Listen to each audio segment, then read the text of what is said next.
Boa tarde a todos. Hoje, dia 11 de setembro, temos mais uma reunião científica do Grupo de Estudo de Tumores Hereditários. Nós vamos contar com a presença da doutora Fabiana Baroni Macdice, que é mastologista do Hospital Sírio-Libanês e doutora em Oncologia pela Faculdade de Medicina da USP. Essa é uma reunião informal. Nós estamos com o computador ligado aqui para aceitar comentários e perguntas de quem estiver à distância participando. Está aqui conosco também hoje a doutora Simone Noronha, a doutora Pilar, a doutora Érica, que é enfermeira de pesquisa, o Jefferson, que é o secretário do grupo, e o André, que é o representante da Genotype. Fabiana, por favor. Bom, obrigada pelo convite. Eu trouxe algumas questões que eu acho que são interessantes, que a gente tem muito no consultório. Eu ainda sinto muita relutância das pacientes em, às vezes, procurar a opinião de um oncogeneticista, né, de um grande número de mulheres que eu indico, são poucas as que eu percebo que vão ao consultório. Então, eu sinto, então, que a partir do momento que a gente identifica alguns pontos, essa responsabilidade ela cai de uma forma bastante pesada em como a gente vai acompanhar essas pacientes, já que muitas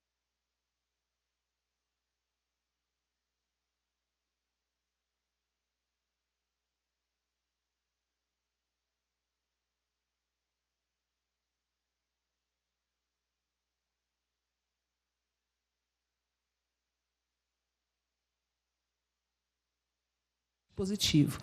No entanto, aí começam algumas questões que a gente acaba tendo um pouquinho mais de dificuldade. Então, por exemplo, as pacientes que chegam com os filhos, com as filhas, para que a gente oriente, então, a orientação dessa prole das pacientes com teste positivo. E outras duas questões que eu também trouxe casos aqui para exemplificar, mas que são bastante complicadas, que são a orientação para familiares de pacientes com heredogramas extremamente suspeitos, mas sem teste realizado, que eu acho que é algo que é bastante frequente aqui no Brasil. E a orientação para familiares e pacientes com heredogramas suspeitos, que passaram no oncogeneticista, mas até o momento, então, chegam para a gente falando, doutora, mas eu já fiz vários testes, mas os testes são negativos. Então, essas são as situações que eu procurei trazer aqui para a gente conversar um pouquinho. Bom, então, essa primeira paciente é uma paciente que hoje está com 46 anos, mas quando ela tinha 39 anos, então, agosto de 2011, ela me procurou, ela tinha um câncer de mama triplo negativo, um carcinoma, na época ainda descrito como carcinoma ductal invasivo, um grau nuclear 3, grau 3 de SBR. Era um tumor de 8 milímetros, então, né, um tumor menor do que 1 centímetro, com axila clinicamente negativa. Na época, todo o estagiamento era livre, e eu indiquei para essa paciente, então, um quadrante com um linfonodo sentinela, que veio, né, negativo, a gente já tem aqui axila negativa, seguido, então, e ela seguiu a isso a quimioterapia e radioterapia. Essa paciente, ela tinha, né, trazia na época, então, a referência de que ela tinha 2 filhos, esses 2 filhos ainda eram pequenos, a primeira gestação dela tinha sido aos 24 anos, negava o uso de qualquer tipo de anticoncepcional, e ela referia, olha, doutora, não tem ninguém na minha família com câncer. Eu gostaria de parar aqui um minutinho, porque, assim, em 2008, ninguém parou nesse momento para questionar ou para falar, eu acho que ainda estava bastante incipiente essa questão de encaminhamento para oncogeneticista, mas a minha pergunta aqui, se essa paciente chegasse hoje no consultório, se vocês encaminhariam para um oncogeneticista? Eu gostaria de saber a opinião, né, de vocês. Eu acho que ela tem dois fatores importantes para ser encaminhada para o oncogeneticista. Primeiro é câncer de mama com menos de 45 anos de idade e segundo, um triplo negativo, né? Quer explicar um pouquinho melhor por quê?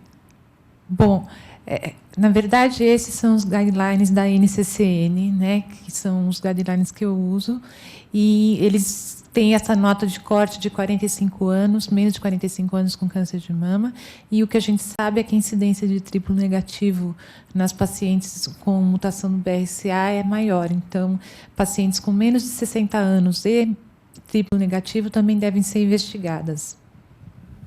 Ok.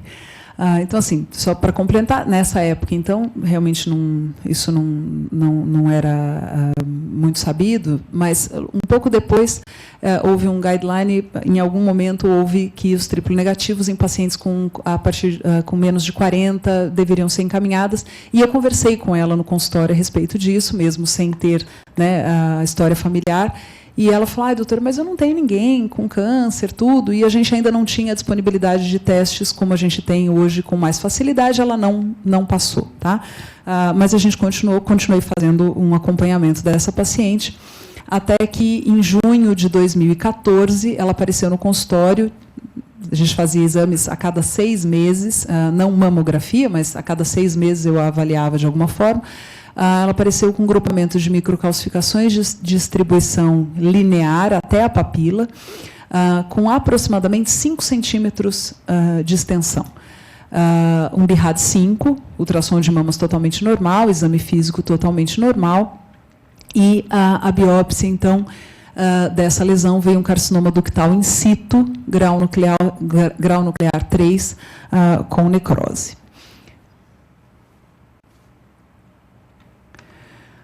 Bom, então, a gente procedeu ao tratamento dessa paciente. Então, foi feita uma mastectomia total dessa mama, então, da mama esquerda. Fiz a pesquisa do linfonodo sentinela, porque quando a gente tem carcinoma ductal in situ de alto grau e extensos assim, a gente sempre procede à pesquisa do linfonodo sentinela, porque a gente imagina que, de repente, nesse contexto, essas pacientes possam ter um carcinoma microinvasor ou um carcinoma invasivo nessa extensão. E foi procedido, a pedido da paciente, uma simetrização da mama direita, que tinha sido a mama que ela tinha sido submetida ao quadrante. Tá? O anátomo patológico dessa paciente veio, então, como eu falei, né, então, lesão extensa, microcalcificações extensas. A gente sempre tem que lembrar que, às vezes, a gente não fez o diagnóstico de um invasivo, porque a mamotomia não foi capaz, mas o anátomo patológico, sim, pode identificar um foco de invasão, e a paciente realmente tinha um carcinoma invasivo, SOE, grau nuclear 3, grau histológico 2, com tamanho de 4 milímetros, associado a esse carcinoma ductal in situ. Respondia a estrógeno, negativo para progesterona, um KM67 de 70%, e ela passou com um oncologista que contraindicou a quimioterapia e sugeriu para ela o uso do tamoxifeno. Quem quer comentar alguma coisa? Acho que aí a gente tem mais uma questão importante, que é um segundo primário, né? E é um segundo primário de verdade. Tem um intervalo de tempo longo e você tem um perfil completamente diferente. Eu tinha um triplo negativo e agora eu tenho um luminal B, provavelmente, né? Então, assim, a gente também, isso é mais uma das questões que, apesar de eu não ter história familiar, isso chama a atenção, porque as pacientes que são BRCA mutadas, elas têm uma chance muito maior de ter um segundo primário do que a população em geral, é quase 50% em 5 anos. Então, acho que é mais um dado que chama a atenção nessa paciente muito jovem com câncer de mama, né? Exatamente, foi isso que eu conversei com ela, e aí pedi novamente, falei assim, olha, acho que agora não tem jeito, vamos lá, vai ter que procurar, né? Indiquei para ela procurar um oncogeneticista. E essa paciente, então, realizou um teste e foi encontrado, então, uma mutação patogênica do BRCA1. Posso só fazer uma pergunta? Assim, essa mutação é uma mutação frequente? É uma das... Assim, é frequente essa mutação específica ou não? Assim, não?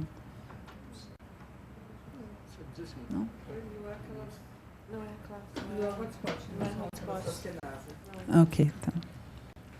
Bom, e com esse resultado, então, houve a seguinte questão. Então, bom, e agora? Com esse BRCA positivo, a mama que tinha feito o quadrante, o que vai ser feito,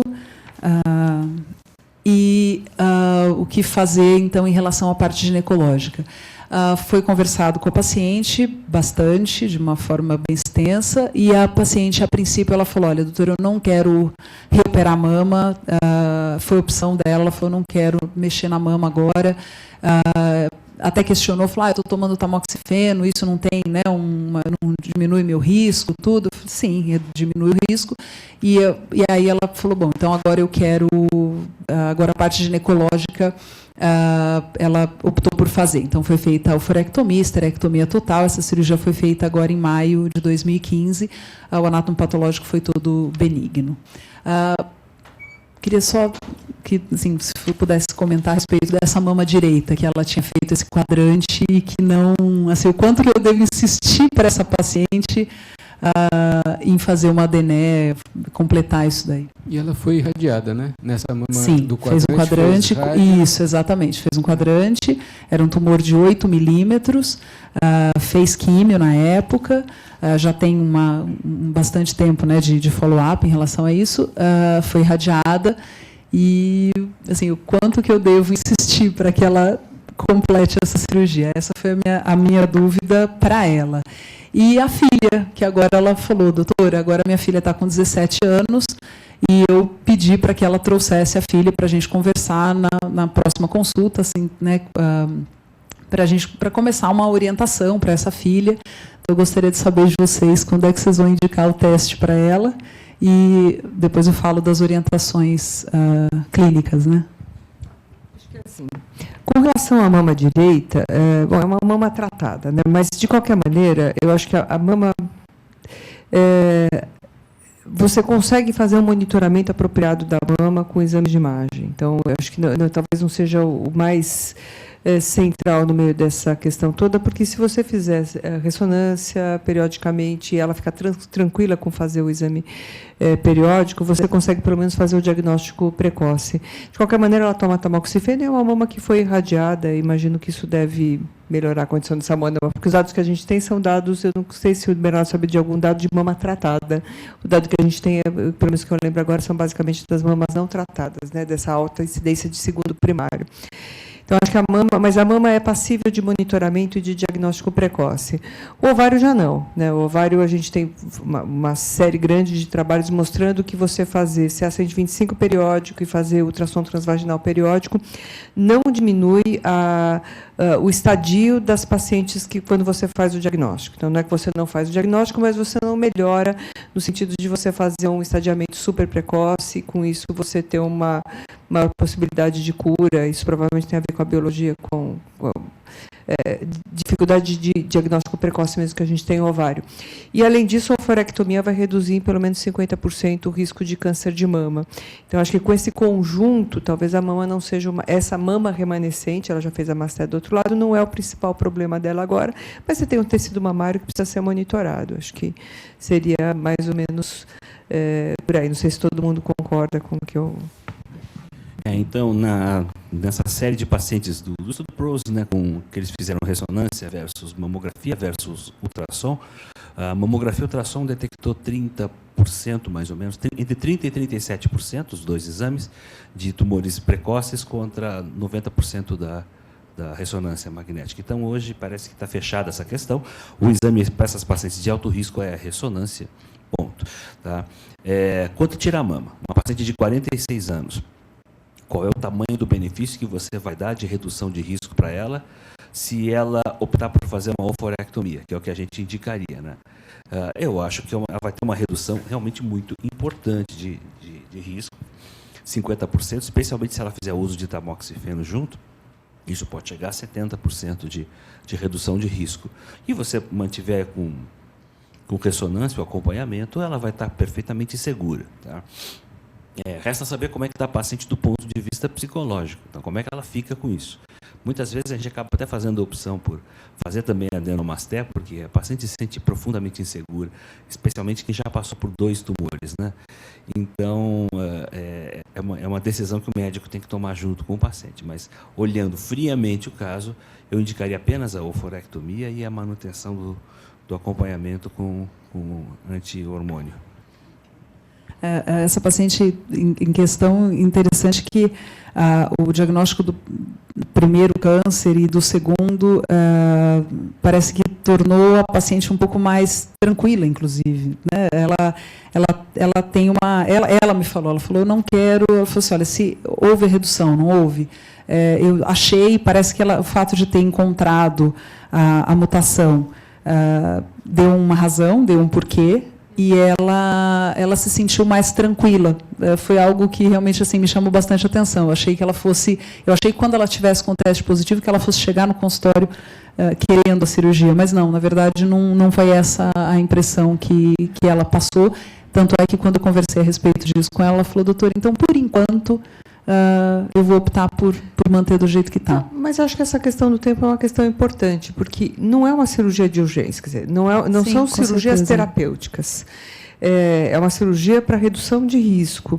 Então, o paciente, você pode ter um período de discussão e de convencimento, e um período até, assim, o paciente fazer o teste, né, de se ela suporta fazer a ressonância periodicamente, porque isso também traz um grau de estresse, né? Você tem que fazer o exame e aguardar pelo resultado do exame. Para alguns pacientes isso é muito angustiante, eles acabam optando pela mastectomia. Mas a gente tem que ter claro que isso é uma cirurgia de redução de risco, não é terapêutica, portanto, a gente pode ter um tempo para tomar decisões com uma maior tranquilidade emocional, pelo menos, né? Sim. Só aproveitar a questão, qual seria o intervalo de ressonância, então, nessa situação? A FUMI da Universidade de Chicago, o estudo que ela publicou é de 6 meses, tá? Intervalo de 6 meses. O estudo PROS publicou com intervalo anual. Ele comparou ultrassom, mamografia e ressonância em intervalos anuais. Então, francamente, eu não sei a resposta disso. É alguma coisa no meio do caminho. Eu acho que a gente não sabe responder isso ainda. Tá. E a filha? Alguma... Então, mostrar só para vocês o que eu orientei, assim, o que eu conversei com a paciente, porque a filha ainda não veio na consulta, mas que é o que está realizando, teoricamente, o NCCN, né, para essas pacientes que têm, então, a identificação da mutação na família.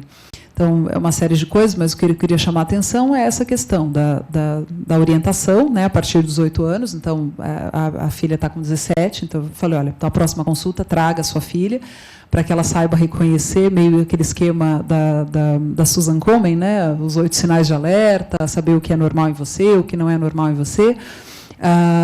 O exame clínico das mamas a cada 6 meses ou 12 meses, né, que é o que você está falando, Bernardo, mas começando até, teoricamente, um pouco mais tarde, coisa que a gente acaba fazendo no consultório com mais tranquilidade. Eu acho que eu não preciso esperar ela chegar aos 25 anos para que eu a examine. Então, a gente acaba chamando essa paciente para fazer um exame físico até antes disso, né? E o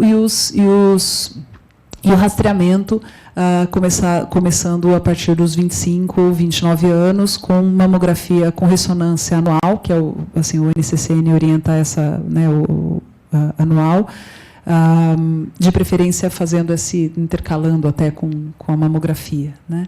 Então, essa vai ser a minha orientação em relação a isso. Mas a minha pergunta é, quando orientar essa moça a fazer o teste? Quando ela estiver preparada. Eu acho que ela tem que saber que existe uma síndrome de câncer de mama hereditário na mãe dela, né, que isso aumenta significativamente o risco. Eu não vi a mutação, mas que ela tem 50% de chance de ser portadora disso, e que o fato de poder fazer a testagem, em primeiro lugar, pode, se for negativo, pode poupá-la, né, dessa quantidade de exames que ela está fazendo e tão cedo.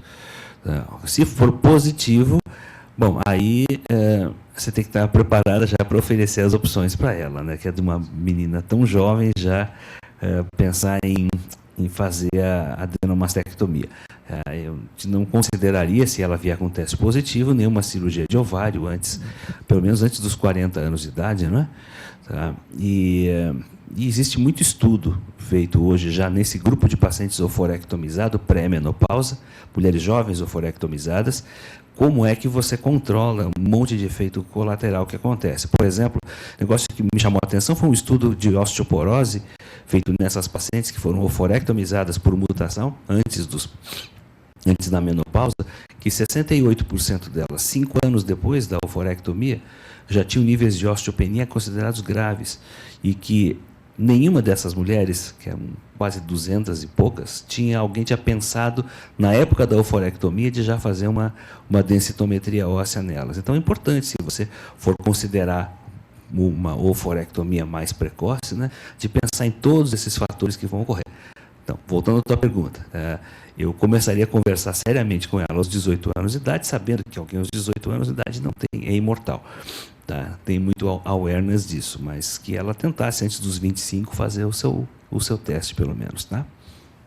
Não sei se vocês têm alguma ideia. Eu só comentar que o que eu vejo de importante nas minhas pacientes é que, geralmente, as filhas e os filhos também desses pacientes são muito conscientes do problema e são muito preocupados com o fato de ter visto a mãe ter câncer uma vez, 2 vezes. Então, assim, é muito grande o número de pessoas que, com 18 anos, optam de maneira muito consciente por fazer o teste genético. Você falou da filha, mas, na verdade, a mesma discussão tem que ser feita com o filho. Sim, o filho tem também. um risco de câncer muito menor, mas ele é um ele é um portador da mutação, caso ele seja mutado. Ele tem um risco um pouquinho maior de câncer de pâncreas, um pouco maior de câncer de mama, mas, de qualquer maneira, é importante a discussão com a família, né? Não é só com a filha. Com a filha é uma intervenção mais ativa, mas ele também precisa participar da discussão. Ok. Posso retomar um ponto aqui que eu fiquei na dúvida? Essa orientação de ressonância semestral ou anual é numa situação de pacientes com mutação identificada, mas que têm não operadas, né, não tratadas. É isso? Quer dizer, é da mama sadia, quer dizer, a Isso. preocupação com a mama sadia, Exato. com essa mama que foi tratada, não sabemos. não sabemos. A pergunta é nesse sentido. Quer dizer, se eu pensar em fazer uma ressonância semestral numa paciente que está agora com 46 anos, colocando a conta de que, quer dizer, o risco de um novo primário na mama remanescente ele é progressivo com a idade, quer dizer, será que a gente deveria pensar realmente ficar acompanhando até tal idade, ou eu deveria pensar em conversar sobre redução do risco através de cirurgia em algum momento? Eu entendo que não há nenhuma urgência, mas, por outro lado, também nós vamos ficar fazendo ressonância até um momento, e aí nós vamos tomar uma decisão futura, provavelmente, de nova cirurgia, né? Que alguém pudesse comentar? Eu acho que é bem por aí mesmo, Fábio. Por isso que eu trouxe o caso, porque, de repente, assim, naquele momento, eu senti que aquilo, para ela, estava over, né? Ela não ia conseguir mais aquela questão. Mas eu também penso dessa forma. Então, assim, até que ponto que, de repente, se essa prótese tiver alguma contratura, se ela tiver que trocar essa prótese por algum motivo, e isso normalmente acontece daqui, por exemplo, 10 anos, vai que seja, de repente, sugerir uma adenectomia nesse momento, né?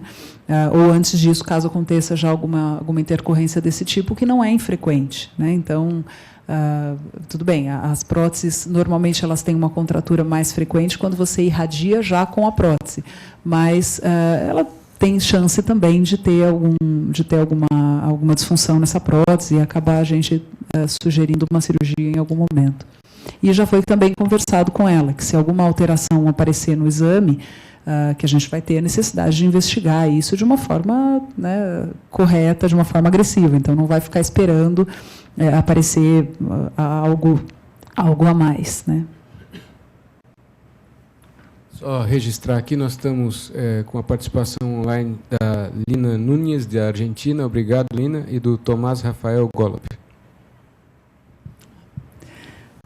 Bom, então, para continuar, então, dentro daquele segundo tópico que eu comentei, que seriam as dificuldades, né, do mastologista, então, que seria aquela orientação para familiares, né, para familiares de pacientes ou para pacientes que têm heredogramas suspeitos, mas que não realizaram teste. Tá? Então, essa paciente chegou para mim com 43 anos, uma consulta em setembro de 2012, dizendo, olha, doutora, eu comecei meu rastreamento aos 40 anos, tinha tido 2 filhos, um falecido, E ela veio para rastreamento e já chegou com a seguinte questão: eu gostaria de saber se eu tenho indicação de fazer uma cirurgia redutora de risco. Trazia exames de mamografia e ultrassom normais. E eu não fiz heredograma de propósito, porque assim eu sou mastologista, então às vezes eu não tenho essa prática, né? E eu trouxe realmente dessa forma, que é o que a gente acaba fazendo no consultório. A gente vai anotando para não trazer nenhum heredograma também mal feito aqui, correndo algum risco, eu preferi trazer assim. Então, ela chegou dizendo que tinha tido um bisavô materno com câncer de próstata, falecido, a mãe com 3 tumores primários, então, aos 42 anos, um carcinoma lobular invasivo de mama, aos 47, um câncer de bexiga / útero, ela não soube me referir exatamente da localização, aos 53 anos, um glioblastoma de tronco cerebral, esse ela foi bastante clara, era um glioblastoma de tronco cerebral. A irmã, de 49 anos, com câncer de mama, um mucinoso, sendo atendida pelo Sistema Único de Saúde, com uma filha que, aos 28 anos, tinha feito a ressecção de um pólipo adenomatoso de intestino. A irmã, de 42 anos, com câncer de mama, também um lobular invasivo, e um câncer de intestino, essa irmã sendo atendida pelo convênio, um irmão de 64 anos com câncer de próstata e uma prima de 2º grau com câncer de intestino. Bom, ao ver esse tanto de familiares, eu comecei a conversar claro, com ela a respeito das questões de orientações sobre alto risco. Conversamos, né, de uma forma geral sobre que existiam testes genéticos, isso foi em 2012, então a gente ainda não tinha essa facilidade que agora a gente está tendo. Indiquei, na época, eu falei, olha, acho que você precisa passar com um oncogeneticista, sugeri uma avaliação psicológica, ela estava realmente assim, sofrendo com todas aquelas questões, nitidamente você via que ela estava sofrendo, mas ela queria saber se ela tinha que fazer a cirurgia, mas ela não queria operar. Então, eu deixava bastante claro, então ela estava realmente sofrendo com aquilo, eu indiquei passar com uma psicóloga, e fiz a seguinte orientação, na época, vamos fazer um exame clínico semestral, vou incluir um ultrassom a cada 6 meses, a gente vai fazer mamografias anuais e ressonâncias também anuais, e a gente vai intercalando esses exames. Conversei bastante sobre a questão do autoconhecimento e sugeri, falei, olha, a próxima vez que você vier, traz o marido para a gente conversar, né? E então essa foi a orientação que eu, como mastologista, pude fazer ali naquele momento. Ela não passou com o oncogeneticista. Não passou com o oncogeneticista, como eu falei no começo, então eu sinto muita dificuldade em que as pacientes procurem realmente o oncogeneticista, eu indico, mas elas têm muita recusa em procurar. Mas passou com o ginecologista, e foi na mesma época da cirurgia da Angelina Jolie, que falou para ela, se eu fosse você, tirava tudo, né? E ela retornou falando, mas eu achei a médica muito agressiva, eu tenho medo de ter câncer, mas eu também tenho medo de operar. De novo, veio sozinha, né? E disse que uma das irmãs, que é a que teve câncer de mama e cólon, estava para fazer o teste, né? Falei, bom, ótimo, pelo menos a gente já vai ter alguma coisa em mãos para apresentar. Bom, e aí ela trouxe, então, esse teste, foi feito um teste para a Lifraumene, e o teste veio negativo. A minha pergunta aqui, com esse primeiro resultado negativo, a minha dúvida é assim, além desse teste, esse é mesmo o teste que vocês começariam? Assim, qual é a... Eu começaria tranquilamente por BRCA1, BRCA2, talvez PALB2, e a mutação de P53, nesse caso, é bem menos provável, né? A gente tem um viés grande para P53 por conta da mutação brasileira, mas ela é, francamente, uma doença raríssima, a síndrome de Lifraumene. Tá? E a forma que a gente tem no Brasil está um pouquinho mais comum, mas ainda não chega em termos de incidência ao que você encontra em mutações em BRCA1 e BRCA2, pelo menos. Tá? Quem foi testado aqui é a paciente que teve mama e cólon. Né? E depois tem só um glioblastoma, aos 50 e poucos anos de idade na família, não era realmente a história mais forte para Lifraumene. Talvez coubesse aqui a discussão hoje, não sei se nós começaríamos por BRCA1, BRCA2, ou já que envolve câncer coloretal também, teria a opção de painel hoje em dia, né, Bernardo? Não sei, talvez pudesse comentar sem dúvida isso. nenhuma. Se a gente hoje for analisar uma família como essa, né, em primeiro lugar, porque eu acho que esses testes de single gene, eles estão destinados a desaparecer. Eles vão ser substituídos por múltiplos testes que vão conseguir avaliar síndromes que a gente não tem ideia. A gente está muito estanque a ideia ainda de que as doenças têm fenótipos mais ou menos fixos. E não é assim. Eu vi uma paciente ontem com uma mutação em MSH6, obviamente patogênica, e que ela não tem nenhum câncer de cólon na família. Tem uma história maluca de casos de câncer de estômago, ovário, mama, sabe? Deve ser um espectro, é Lynch. É uma mutação MSH6 patogênica, obviamente patogênica, e ela é um Lynch sem câncer coloretal. Então, assim, a gente tentou adequar o conhecimento nosso ao que a gente podia detectar laboratorialmente e clinicamente, mas a vida não copia o livro, né? Então, provavelmente, quando você começa a fazer painéis e começa a estudar um número muito maior de genes, você vai encontrar um espectro de doenças genéticas que são muito maiores do que a gente imagina. Então, nem tem dúvida, Fábio, hoje, é claro, essa é uma paciente para fazer painel, eu acho que todas deveriam fazer um painel. O Roberto Gil fez uma pergunta interessante no congresso do CANCOM sobre isso, mas até que ponto esses painéis eles são diagnósticos ou eles são pesquisa? Porque eles envolvem um monte de gene que a gente nem tem número suficiente de famílias ainda para poder dizer qual é o grau de influência que eles têm no desenvolvimento de câncer. Esses genes são pouco conhecidos, então existe fragmentos enormes deles que a gente não sabe qual a frequência alélica. Também eu acho que ele está certo, eu acho que a gente tem que chegar num ponto, num meio termo aí, e trabalhar com os genes que nós conhecemos, num painel, né?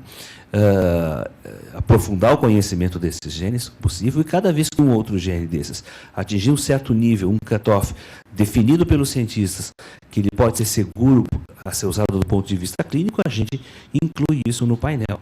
Tá? A gente não tem essa opção hoje, tá? Ou faz painelzão ou painelzinho, ou estuda um gene isolado. Tá? Mas se eu pudesse fazer um tailoring dos genes utilizados, eu utilizaria essa estratégia e não sei se você tem alguma coisa a acrescentar. Pilar? Simone? Não, acho que o painel é a melhor opção. A gente tem mama e tem coloretal. Acho que nenhum gene isolado vai conseguir responder a pergunta. Qual o custo disso? Pois é, depende da metodologia que você usa, depende da margem de lucro que o laboratório quer ter. Tá? Isso é basicamente uma coisa que tá? Hoje em dia, os painéis eles estão sendo vendidos no Brasil. Na maioria dos laboratórios que tem experiência, eu acho que o ponto fundamental quando você escolhe um laboratório para fazer seu teste genético é que você tenha certeza da experiência do bioinformata que está trabalhando para você. Isso é fator fundamental, porque o computador, a máquina, o equipamento, o Illumina, seja o que for, o Ion Torrent, ele lê o teste, vai te dar os dados, isso sai num laudo do próprio computador, né? E a pessoa do laboratório só tem que copiar aquele laudo que saiu do próprio computador. Mas como é que você interpreta esses dados? Tá? Quando você encontra variantes muito raras, essas variantes são significativas ou não são? Qual a frequência alélica dessas variantes? Esse pessoal da bioinformática faz estudo com proteína ou não para complementar a patogenicidade do gene? Eles usam plataformas tipo Polyphen, por exemplo, são tão importantes para a gente que está interpretando o teste do paciente. Então, a sua pergunta é, quanto custa isso? Tem gente fazendo alguns painéis aqui em São Paulo a R$1.000 e poucos. Eu não acredito que isso seja o preço real, porque a gente tem ideia de quanto custa uma placa em dólar. Tá? Então, possivelmente isso é uma promoção temporária, alguma coisa do tipo. Né? Tá? Se estabelecer um valor hoje de R$7.000, R$6.000, R$7.000, bons laboratórios do país estão usando essa faixa de preço para cobrar o exame, né? Eu acho que está adequado, até considerando o preço do dólar, como está, né? Eles mantiveram esse patamar de valor há uns 2, 3 anos, esses laboratórios, não aumentaram por conta do dólar. Então, imagino que devam estar reduzindo sua margem de lucro. Tá? Esse hoje é a média de preço. Dá para fazer por menos? Dá, só que você tem que ter volume. Tá? E para ter volume, a gente tem que ter no Brasil, você não tem um público privado com poder aquisitivo tão grande como nos Estados Unidos, que as pessoas não pagam do próprio de bolso, né? Lá o Medicare cobre, todos os planos de saúde cobrem. Nos Estados Unidos todo mundo tem plano de saúde, então cobrem esses exames e eles conseguem fazer 1 milhão de exames por ano. Tá? Então, nos últimos 3 anos, 3 milhões de exames genéticos foram feitos nos Estados Unidos. Tá? Aí o pessoal pode exercer preços até de $95, como você vê, $400. Que Faz em volume, teste. né? É porque tem volume, né? Desculpa, eu me estendi, mas é basicamente essa história. Não, entendi, mas isso é uma pergunta muito frequente para a gente, né? Então, você quando receber um teste, dica que eu dou para quem estiver trabalhando com esse troço, receber um teste na mão, procura ver se a notação da variante genética, ela observa o DBSNP. Se tem essas letrinhas que começam com RS e um número depois, a coisa começou bem. Tá? A pessoa que está fazendo a anotação, ela sabe que ela tem pelo menos uma ideia do tipo de variação genética que ela está estudando. Segunda coisa muito importante, tem que ter a zigose, sabe, da sua mutação. Porque as mutações que causam câncer raramente são recessivas. Extremamente, porque envolvem genes que são fundamentais para a função da célula. Quando você tem uma mutação em AKT em homozigose, isso não é compatível com a vida, por exemplo.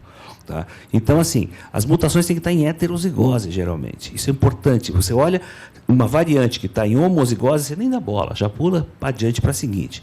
A terceira coisa, sempre que a variante for muito rara ou de significado desconhecido, o laboratório tem que te ajudar. Como é que ele te ajuda? Como é que você sabe que ele está te ajudando nisso? Tá? Ele vai colocar embaixo o que ele encontrou na literatura médica a respeito daquela variante, ou um dado do OMIM, que é o catálogo de doenças mendelianas, ou algum paper que já se referiu àquela variante genética, né? Se ele for mais legal ainda com você, ele vai falar sobre a frequência alélica. Uma mutação que tem uma frequência alélica muito alta não é mutação. Se aparece em 15% das pessoas, é óbvio que isso não é uma mutação patológica ou patogênica. Agora, se ela aparece só em 0,001, opa, a coisa começa a ficar feia. Ela é tão rara, possível que ela seja patogênica.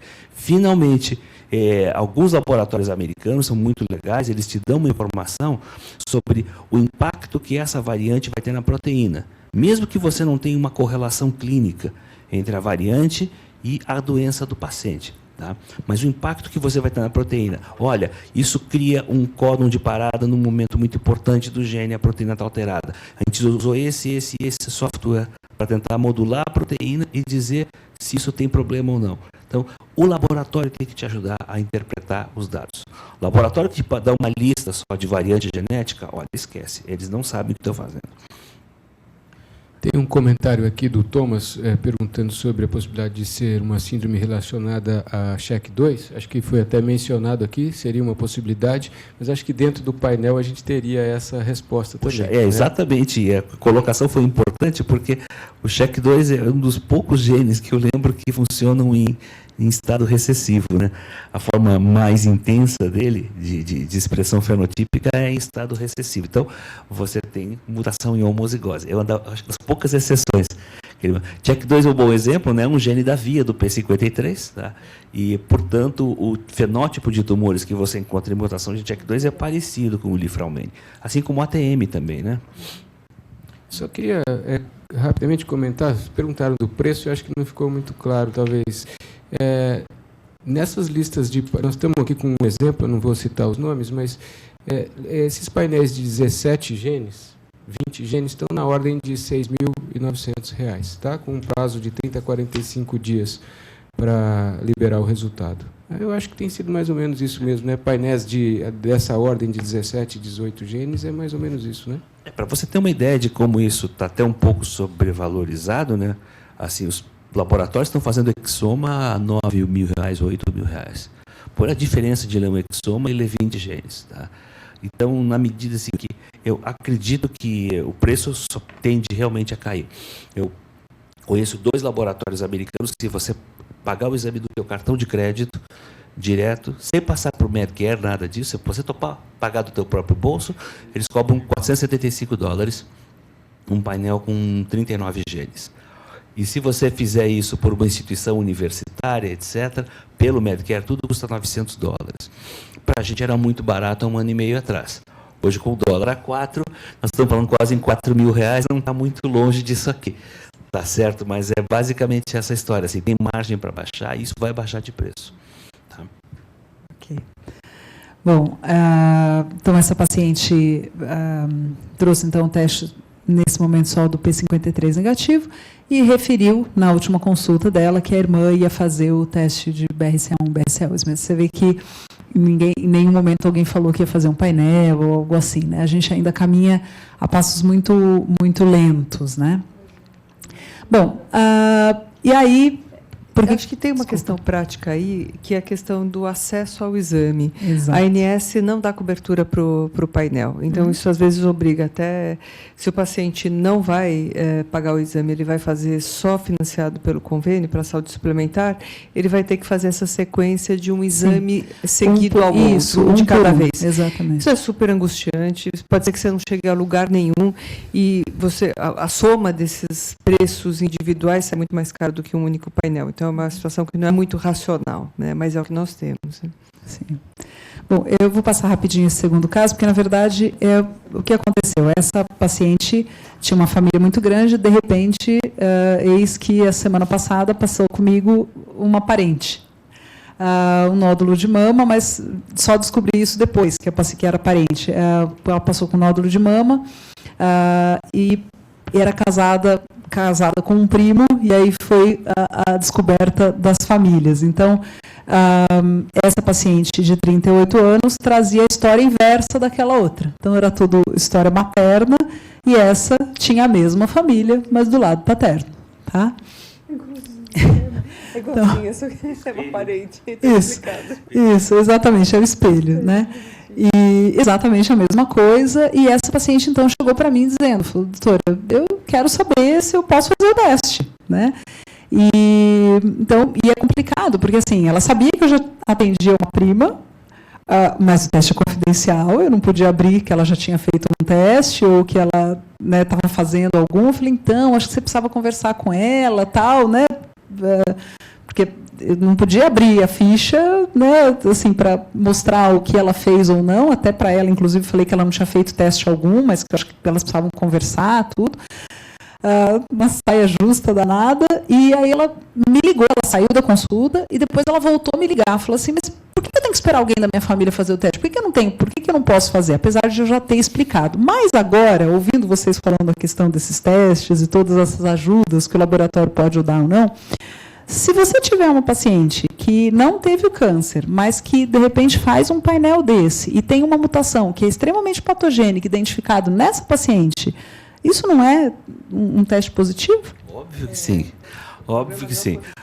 Os dois problemas que você tem aí, por que você não testa todo mundo, na verdade? Afinal de contas, qualquer mulher tem uma chance, mesmo que mínima, de ter uma mutação em BRCA1, BRCA2 ou qualquer outro gene que poderia aumentar risco para câncer de cólon, qualquer pessoa da população. Então, por causa do preço. Então, quando a gente resolve começar com uma pessoa que tenha mais risco, etc. e tal, você está pensando no custo do exame, e aí, quando você encontra a mutação, você estuda só a mutação nos descendentes, e aí fica muito mais barato fazer esse rastreamento. Então, eu acho que é uma questão de custo, basicamente isso. O segundo problema é que os planos de saúde complementar, e não só no Brasil, o Medicare americano também, eles, por um motivo misterioso, eles só pagam o teste se você tem câncer. Entendeu? Então, assim, se sua mãe morreu de câncer, seu pai morreu de câncer, sua família inteira morreu de câncer, só sobrou você, não vai pagar o teste porque você não teve câncer. Não, é essa que está a medida da ANS. E para o Medicare no americano, a mesma coisa também, você tem que ter tido câncer. Então, às vezes, a gente procura alguém que teve câncer na família para fazer o teste, para conseguir a cobertura para o restante da família. Mas, no fundo, o problema é pura e exclusivamente econômico, tá? Então, ou seja, eu posso encaminhar essa paciente, que é a esposa de um médico, inclusive, para passar numa consulta com um oncogeneticista, caso ela queira realmente fazer o teste sem precisar esperar as primas. Eu queria só comentar uma coisa que eu já vi o Bernardo falar várias vezes. Nós precisamos tomar cuidado também nessa indicação muito ampla, ok, mas tem a história dos achados de significado incerto, né? Sim, e o segmento disso e reconsultar os bancos periodicamente é importante, porque talvez uma mutação que naquele momento tenha sido considerada de significado incerto, ou uma alteração, depois se mostra patogênica ou não, né? Então, esse super segmento é importante, fundamental, né? Eu acho que não é só a questão do custo, é que se nós abrirmos isso de uma maneira muito ampla, nós vamos ter um outro problema de gerenciar o que acontece com quem fez teste e tem essas variantes de significado incerto, né?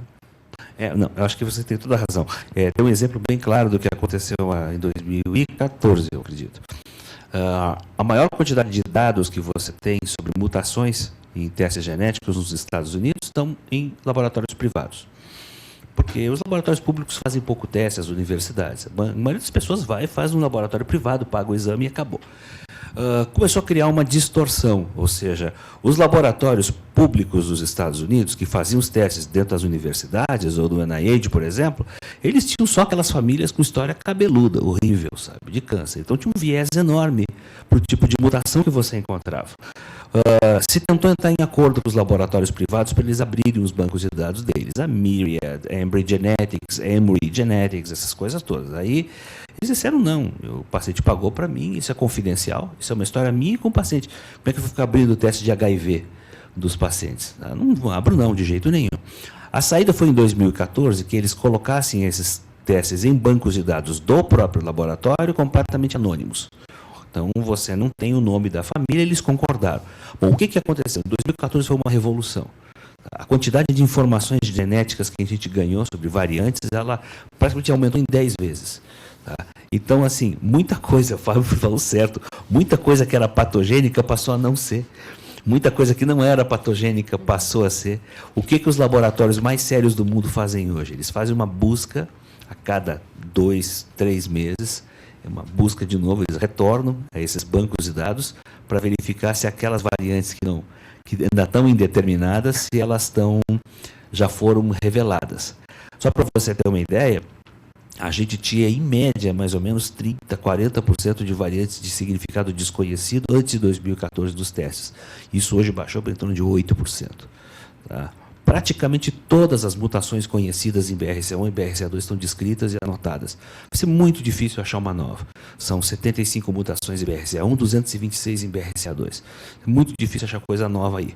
Tá? Então, assim, eu acho que eu espero no futuro muito breve, esse não vai ser mais um problema.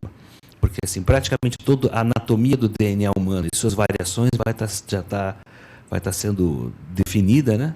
Se não diretamente por correlação clínica, pelo menos por inferência através de matemática avançada, né? Bom, e aí, rapidinho para o último caso, que eu acho que exemplifica exatamente essa questão que a gente está falando agora, de você tentar identificar alguma coisa, mas às vezes você não acha. E a paciente, então, a paciente de 57 anos, que quando tinha 52, eu operei de um carcinoma invasivo da mama, era um T1N0, fiz um quadrante com linfonodo, sentinela, seguido de rádio, anastrozol. Ela tinha uma história só de reposição por 5 anos, mas nada significativo, e tinha, nos antecedentes familiares, essas referências. Um irmão com câncer de pâncreas aos 52 anos de idade, já falecido da doença. Um outro irmão com câncer de estômago, também falecido aos 58. Uma irmã com câncer de pâncreas, falecida também, mas aos 73 anos de idade. Uma outra irmã com câncer de mama, aos 70 anos, também minha paciente. E, na época, então, foi indicado para ela a avaliação oncogenética, mas isso foi em 2011 e não foi colhido o teste, só foi sugerido rastreamento. Tá? Existia, claro, uma série de limitações nessa época. A gente já tinha, na época, né, eu estava no AC Camargo, a gente tinha um grande número de mulheres que tinham câncer de mama e intestino ao mesmo tempo. Eu já tinha comentado com ela, falei, vamos fazer uma colonoscopia e tal. E ela falou que tinha um sangramento nas fezes, acabou fazendo uma colonoscopia e veio um pólipo viloso com atipias. e ela e falou que o médico, eu conversei com o médico, tudo, falei, olha, né, a gente tem essa referência, tudo, o que você vai fazer? Não vou fazer nada. Falei, então você troca de médico, por favor. Eu pedi para ela trocar de médico, e aí um mês depois ela passou com outro médico que fez descobriu um adenocarcinoma moderadamente diferenciado, já ulcerado, com 2 linfonodos em 13 comprometidos, fez químio. Bom, então, uma paciente com 2 tumores primários, tá? Em 2012, no consultório, já insisti novamente né, por essa questão oncogenética, e aí, em março de 2014, que ela foi fazer coleta de sangue e fazer a avaliação mesmo. E aí vieram uma sequência de exames para mim, todos negativos. E aí? Então, esse aqui foi o P53, que veio negativo, o BRCA1, negativo, e depois o BRCA2 e o CHEK2 também negativos. Tá ruim de ler, né? Como você vê, ele fala de 3 mutações de homozigose, então essas não tem nenhum problema, né? Tem muito pouca informação. Na verdade, ele estudou só um hotspot do CHEK2, que é a deleção C1100, e é um exame bem simples. Tá? Talvez foi um exame que era possível de ser pago na época pelo convênio, foi o que a Pilar contou, né? Esse é um exame que hoje em dia alguns laboratórios, uns 6, 7 laboratórios do Brasil hoje, vão te dar um teste muito mais detalhado, com leituras mais profundas. E assim, o mundo não se resume só a BRCA1 e BRCA2. Por exemplo, não tem nenhum gene de síndrome de Lynch aí estudado, né? A gente não tem. E síndrome de Lynch pode dar aquela síndrome de câncer de mama, cólon, que o Benedito é tão ligado nisso, né? Tá? Então, o que mais pedir? Ela tinha que, de saída, fazer um painel mais amplo, que incluísse, inclusive, os genes para a síndrome de Lynch, a síndrome de MAP syndrome. A síndrome MAP é uma síndrome que ela causa câncer, aumenta muito a frequência para câncer de mama. Tá? O pólipo adenomatoso está bem, mas assim, se fosse um pólipo diferente, por exemplo, um pólipo juvenil, pensar em um Poitz-Jeghers, que aumenta em 60% o risco de câncer de mama na vida, é uma ideia boa, né? PALB2 aumenta câncer de cólon, relativamente também, BRIP1 aumenta, um monte de gene. Então, na verdade, o teste ele é aquilo que a Pilar falou, a gente vai indo aos pouquinhos. A unha, o dedinho. Você veja que, né? Mas é por isso que eu trouxe, por essa dificuldade. Porque, assim, eu não sou um geneticista, mas eu participo sempre das reuniões, eu tenho um pouco dessa visão de que existem testes e existem testes. E, às vezes, a paciente chega para você, você orienta, ela vai e faz o teste e fala, doutora, mas, veio negativo. E aí, isso realmente, então, é uma situação bastante complicada, porque existem testes e testes, da mesma forma, né, como tinha feito lá uma colono, que só viu uma lesão que o médico ia fazer uma conduta expectante, ela já tinha um tumor. Então, são coisas complicadas. Mas, assim, o que eu costumo falar para o paciente é isso, olha, eu quero esse teste aqui. Tá? Eu gosto da tecnologia de Illumina NGS, porque é uma tecnologia que dá menos problema do que o Ion Torrent, que pode dar slippage, 2% de erro em relação à Illumina. Então, eu quero essa tecnologia e eu quero esses genes aqui. Ela volta para mim e diz, olha, o convênio autorizou no laboratório Nossa Senhora de Lourdes Aparecida de Roraima, tá? Que faz só o BRCA2. Tá bom, se o convênio autorizou, vai fazer o teste lá. Mas, assim, se o exame não for suficiente para o standard que eu quero, no teu caso, ele vai fazer de novo. Porque eu vou mandar uma carta para ele dizendo, olha, não atende o standard mínimo, sabe, de acompanhamento oncogenético. E tem acontecido isso. Os convênios acabam tendo que pagar de novo o exame em outro laboratório. Nós temos 1 minuto para encerrar. Eu queria, nesse caso, fazer só um comentário. Como ela fez uma cirurgia de câncer coloretal, hoje é rotina fazer pesquisa da expressão das proteínas de reparo. Então, talvez fosse um começo aqui, até antes do painel, né? Porque se tem perda de expressão, talvez a gente caminhasse mais rápido pensando em síndrome de Lynch, já que tem pâncreas, tem estômago, tem mama, enfim, e colo, né? Então, seria um passo anterior a um sequenciamento, né? Queria te passar a palavra, agradecer a presença online aí da Lina Nunes, na Argentina, do Thomas Golub, e passar, então, a palavra para você terminar. Acho que foi uma reunião proveitosa. Muito obrigado, Fabiana. Imagina, quem agradece sou eu. Eu acho que essas são algumas das dúvidas que a gente acaba tendo no dia a dia, mas realmente agradecer a oportunidade de ter uma equipe tão boa aqui para discutir esses casos assim, né? Obrigada.